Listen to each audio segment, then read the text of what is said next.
আমার আম্মা কইলাম রেজবি হুজুরের মুরিদ, আপনারা জানেন নি এটা? তা আমি কেমন বিটির ফুটটা বুঝছেন না ব্যাপারটা? रुको जरा सबर करो, बोला धक्का मुक्की नहीं करने का, आराम से लेने का। হে বাবা, রেজবি বাবারে সাধারণ মনে করিও না। তুমি রেজবি বাবারে পাইছো তো তোমার কপাল খুলে গেছে। হাসরের ময়দানে দিন এরকম একটা প্যান্ডেল হবে, একটা সামিয়ানা হবে। আল্লাহ পাক তাফসিরে নয়মি ফতন খণ্ড আল্লাহ পাক ডাক দিয়া বলবে ইহদিনা সিরাতাল মুস্তাকিমের তাফসিরের মধ্যে লেখছে আয় কাদরিয়া, আয় সিস্তিয়া, আয় নকশবন্দিয়া, আয় মুজাদ্দিদিয়া, আয় হানাফিও, আয় শাফিও, আল মালিকিও, আয় হাম্বলিও, আয় রেজবিও, সমস্ত রকম কইরা ডাক দিয়া আলাদা আলাদা করব।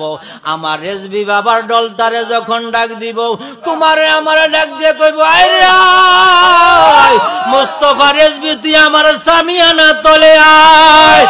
এই ফুরকান উদ্দিন রেজবি আয় রে আয়, আমার সামিয়ানা তলে আয়। আমি নবীর প্রেমে জীবন দিয়েছি, নবীর প্রেমে রক্ত দিয়েছি। আজকে তোদেরকে নিয়ে আমি হাসরের ময়দানে আনন্দ সহিত জুলুস কইরা জান্নাতে যাব। সন্দেহ আছে? সন্দেহ আছে?